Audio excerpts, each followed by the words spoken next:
여러분 안녕하십니까? 뉴스라이브 문을 엽니다. 막히는 도로 위를 날아다니는 택시, 영화 속에서만 봐왔던 일이죠. 어제 여의도 상공에는 드론 택시가 시범 비행을 마쳤습니다. 사람 대신 쌀포대를 싣고 통신망이 운전을 했는데 한강을 건너는 건 쉬워 보이지만 드론 택시에 여러분이 타기까지는 넘어야 할 산이 참 많습니다. 자칫 제2의 한강 수상 택시가 되지 않을까 하는 걱정도 있습니다. 11월 12일 뉴스라이브 지금부터 시작합니다. 오늘의 헤드라인입니다. 서울 공공재개발 사업에 중랑구와 서대문구 등 각 자치구 사업지에서 신청이 몰렸습니다. 최종 후보지는 내년 3월 발표됩니다. 도시재생지는 공공재개발 신청 대상에서 제외한다는 기준이 있지만 지역마다 신청 기준을 달리하고 있어 주민 항의가 이어지고 있습니다. 지난 2년간 역세권 청년주택과 관련한 민원 대부분은 건립 반대와 고밀도 개발에 따른 피해인 것으로 나타났습니다. 서대문구가 내년 예산안으로 6,855억 원을 제출했습니다. 올해 대비 13% 증가한 것으로 지역경제 회복과 사회 안전망 예산이 늘었습니다.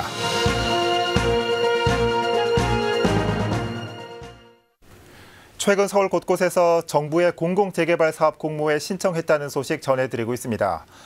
종로구 창신동도 공모에 신청했는데 일주일 만에 구청으로부터 선정 대상에서 제외됐다는 답변을 받았습니다. 주민들이 반발하고 나섰는데요. 이 소식 이주협 기자가 전해드립니다. 가파른 경사와 함께 빽빽이 들어선 주택과 차량 한 대조차 지나가기 버거워 보이는 이곳은 종로구 창신동입니다. 지난 2013년 뉴타운 구역 해제 이후 도심 노후도를 바탕으로 2015년 도시재생 1호 사업지로 선정됐습니다. 그러나 5년이 넘는 시간 동안 약 900억 원이 넘는 금액이 투입됐지만 정작 생활 인프라가 개선된 흔적은 찾아보기 어려웠습니다.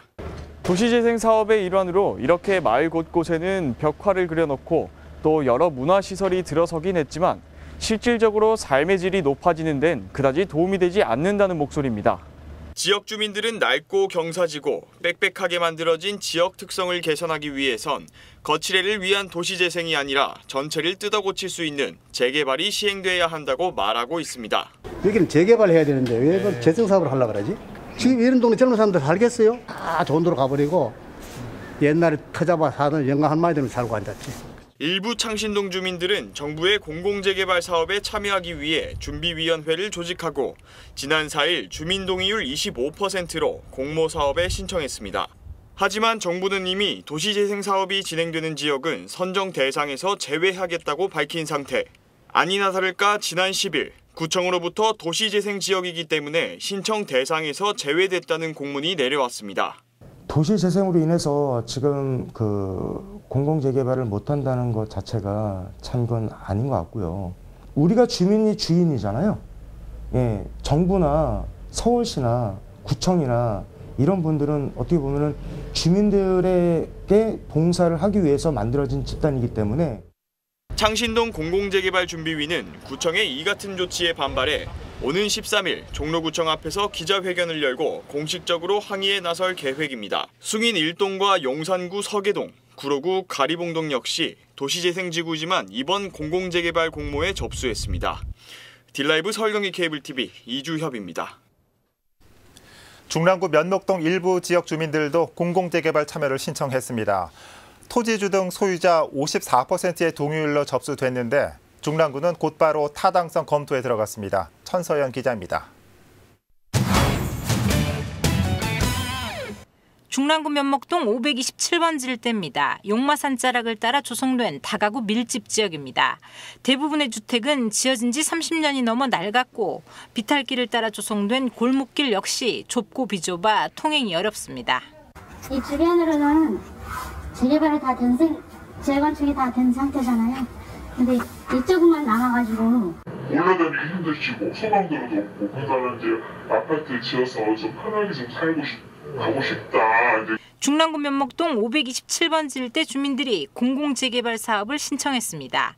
지난 4일 구청에 관련 서류를 접수한 것입니다. 면목동 527번지 일대로 전체 면적은 4만 6천여 제곱미터 규모. 그간 개발 사업에 한 번도 참여한 적 없는 신규 지역으로 일부 주민들이 주축이 돼 동의서가 받아진 것으로 알려졌습니다. 이번 서류 접수에는 토지주 등 소유자 52%가 동의했습니다.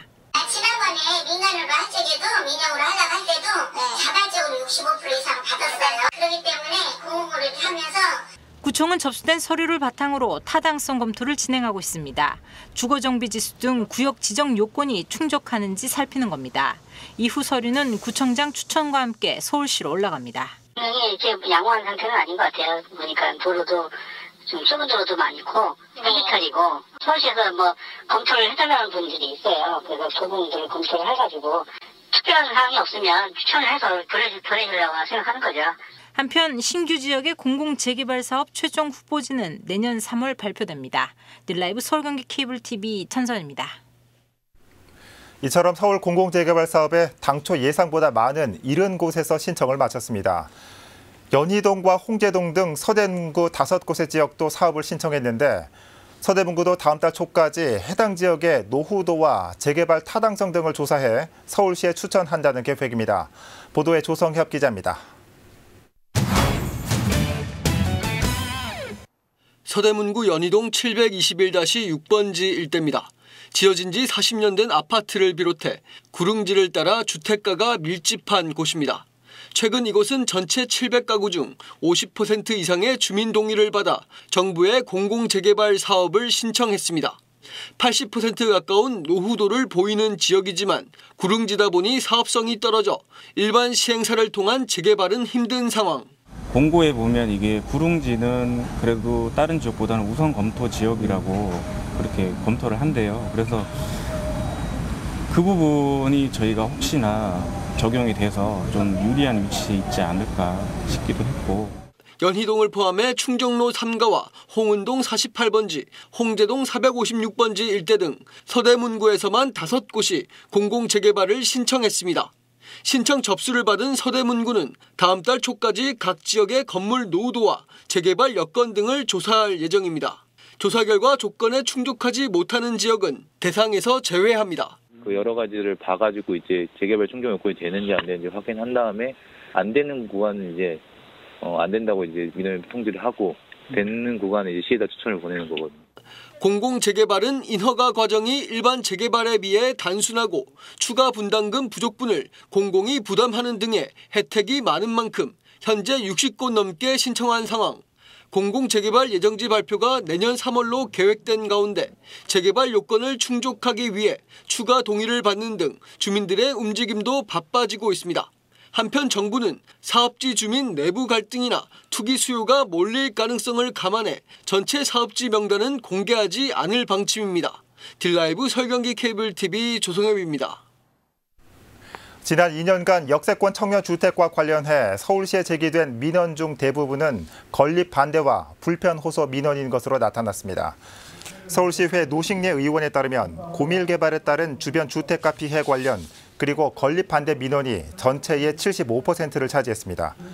노 의원은 행정사무감사에서 임대주택에 대한 막연한 거부감의 결과라면 사회 인식을 전환할 필요가 있다면서도 실제 지역 경관을 해치거나 일조 방해, 교통 혼잡 등의 우려가 있다면 대책이 필요하다며 서울시의 주민과의 상생안 마련을 촉구했습니다. 국내 코로나19의 확산세가 좀처럼 사그라들지 않고 있습니다. 신규 확진자는 닷새째 3자릿수를 기록하며 지역사회 감염 또한 계속되고 있습니다. 이런 가운데 국내 바이오 업계에서는 치료제 관련 소식도 잇따르고 있습니다. 취재기자 연결해 자세한 내용 살펴보겠습니다. 박영찬 기자. 네, 보도국입니다. 네, 좀 줄면 좋겠는데 그럴 기미가 보이지 않고 있습니다. 또 100명대인데 자세한 수치 정리해 주시죠. 네, 12일 기준 국내 코로나19 신규 확진자는 143명으로 집계됩니다. 신규 확진자가 닷새째 3자릿수를 기록하고 있는데 좀처럼 사그라들지 않는 감염 확산에 불안감도 커지는 모습입니다. 이 중 128명은 지역사회에서 감염된 것으로 나타나 요양병원과 요양시설뿐 아니라 직장과 가족, 지인 모임과 같은 일상생활에서의 감염에 대한 우려도 커지는 모습입니다. 특히 이달 초부터 집계된 신규 확진 사례를 살펴보면 서울 강서구와 강남구, 동대문구에선 보험 판매업소와 사우나, 요양시설 등지에서 120여 명의 확진자가 발생했고 강원도 원주에선 의료기기 판매업 관련 확진자와 그 가족, 지인, 동료까지 17명이 무더기로 감염된 사례도 발생했었습니다. 계속된 지역 감염에 대한 우려가 계속되고 있는 이유라고 할 수 있겠습니다. 그렇군요. 자, 불안한 확산세가 계속되고 있는 가운데 이 국내 바이오 기업들에서는 이 치료제와 관련된 소식이 이어지고 있다고요? 네, 그렇습니다. 11일 국내 바이오 기업 C사는 한 언론과의 인터뷰를 통해서 자사가 개발 중인 코로나19 항체 치료제가 4일에서 5일 안에 바이러스를 사멸했다고 밝혔습니다. C사는 이 치료제가 수일 안에 바이러스를 없애면서 환자가 중증으로 발전하는 것을 막을 수 있다며 코로나19 치료제 개발에 대해 긍정적인 전망을 내놨습니다. 그러나 일각에선 이 내용이 임상 1상에 대한 결과이기 때문에 향후 임상 2상과 3상까지 상당한 시간이 걸린다는 것을 감안하면 단시간 내에 치료제가 나올 것이라 낙관하기는 어렵다는 전망도 제기됩니다. 지금까지 보도국에서 전해드렸습니다. 네, 박영철 기자 수고했습니다. 코로나19 발생 상황 살펴봤습니다.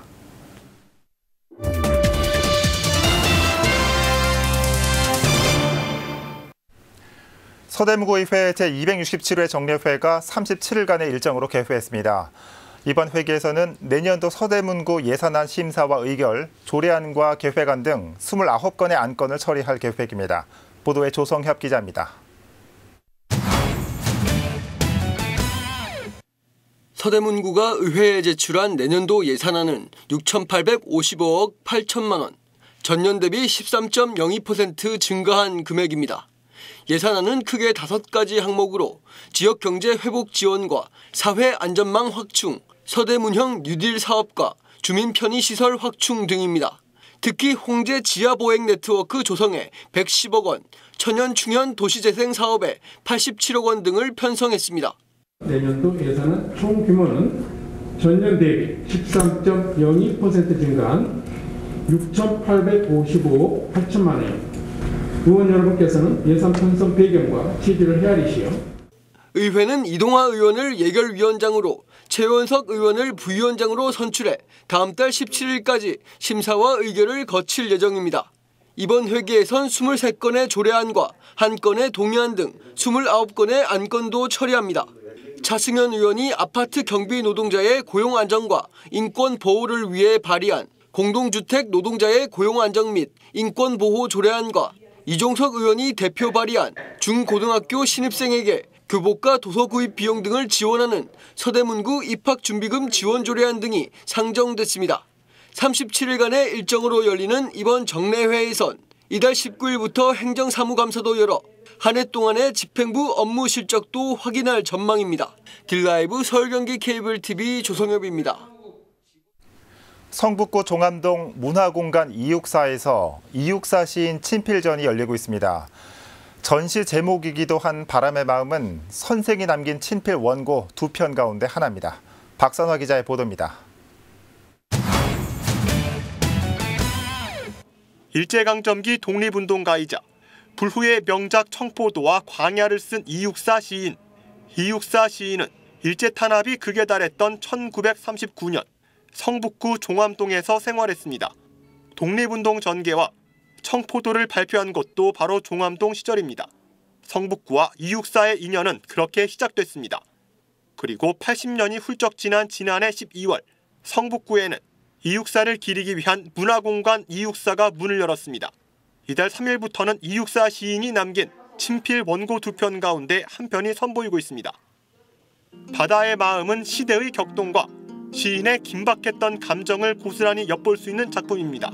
역사적으로, 문학적으로도 귀한 자료입니다.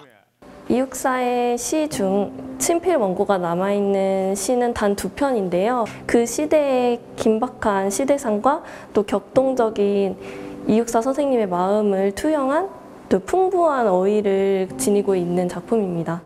불이 배를 띄워가게 한다는 뜻의 수부선행, 필체에서 독립운동가의 기계가 느껴집니다.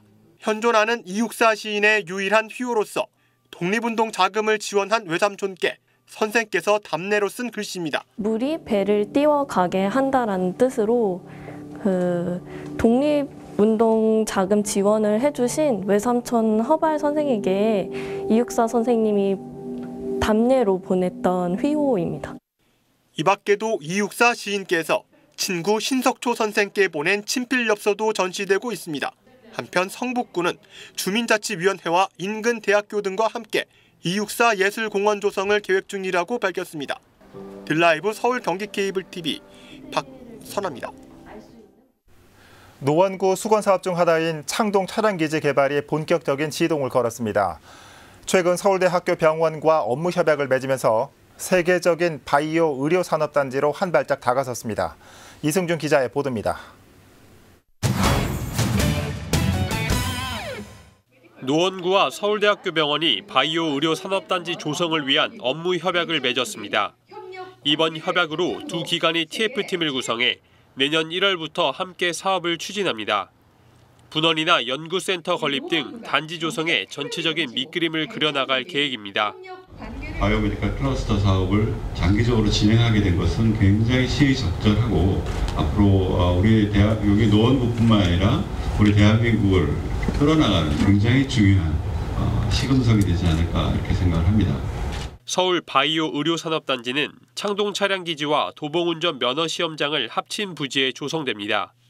계획대로 진행된다면 인근 홍릉 바이오 클러스터와 함께 미래 산업의 한 축인 바이오 분야에 핵심 역할을 맡을 것으로 예상됩니다. 또 8만 개의 일자리가 창출되는 등 지역 경제에 활력을 불어넣을 것으로 기대되고 있습니다. 미래 세대, 우리가 미래의 먹거리, 새로운 어떤 그런 신산업, 바이오 의료단지가 적합하다는 판단입니다.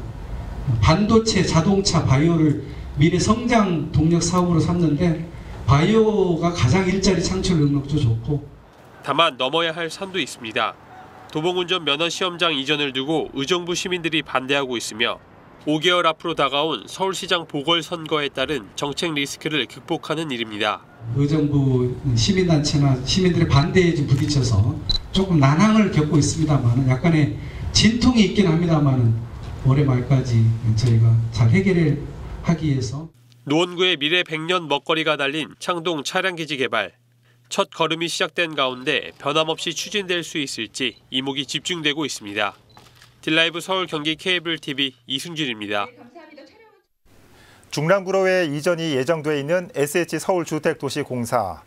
중랑구가 SH공사 이전을 앞두고 지원 조례안을 만들었습니다. 중랑구의회에서는 공사 이전과 지원에 적극 동참하겠다며 의원 만장일치로 결의안을 채택하기도 했습니다. 천서연 기자입니다. 중랑구가 SH공사 지원 조례안을 만들었습니다. 본사 이전을 앞두고 SH공사 임직원들에게 다양한 혜택을 주기 위한 근거를 마련한 것입니다. 먼저 조례안에 따라 공사 임직원 자녀에게는 장학금이 지급됩니다. 성적이 우수한 중고등학생 자녀를 뒀다면 중랑구에 장학금을 신청해 지급 심사를 받을 수 있는 겁니다. 공사 임직원들은 물론 공사를 방문하는 방문객들을 위해 편의 제도도 갖춰집니다. 일단 중랑구의 주요 거점 지역에서 공사를 오가는 셔틀버스 운영을 논의하고 있습니다. 구청 내에는 공사 지원을 위한 전담 직원이 배치되고 공사 임직원들이 포함된 위원회도 구성됩니다. 위원회를 통해 공사 직원들의 애로사항과 지원책을 논의하게 됩니다. 크게 조례를 이제 두 가지 측면에서 만들게 되었습니다.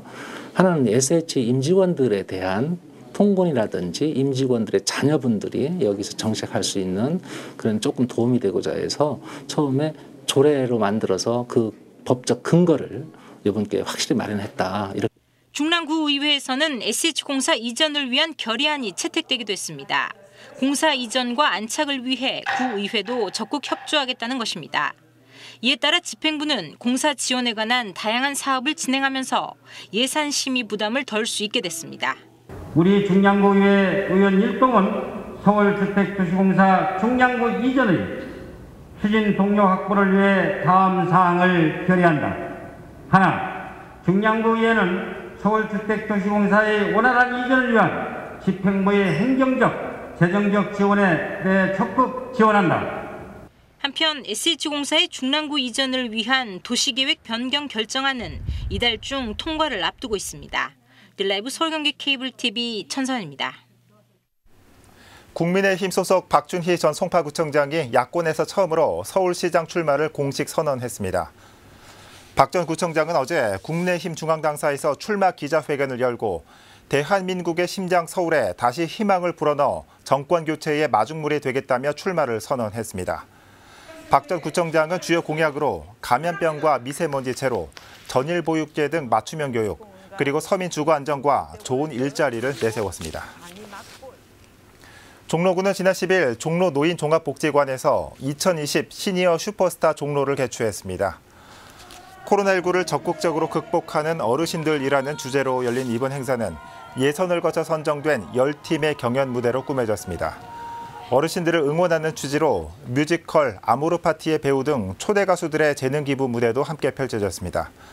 코로나19 확산 예방을 위해 현장 관객 수를 제한하고 온라인 생중계를 동시에 진행했습니다. 마포구가 공약 이행평가 주민 배심원단을 운영한다고 밝혔습니다. 주민 배심원단은 마포구에 거주하는 만 18세 이상의 주민 35명으로 선발됐습니다. 배심원단은 올해 총 3차례의 회의를 통해 공약 조정에 대한 최종 승인 여부를 결정하고 평가 안건으로 선정된 공약에 대한 개선 방안을 제시하는 등의 활동을 하게 됩니다. 구는 주민 배심원단의 권고안을 내년 초 마포구청 누리집에 공개한 뒤 권고안에 대한 수용 여부를 결정해 공표할 계획입니다.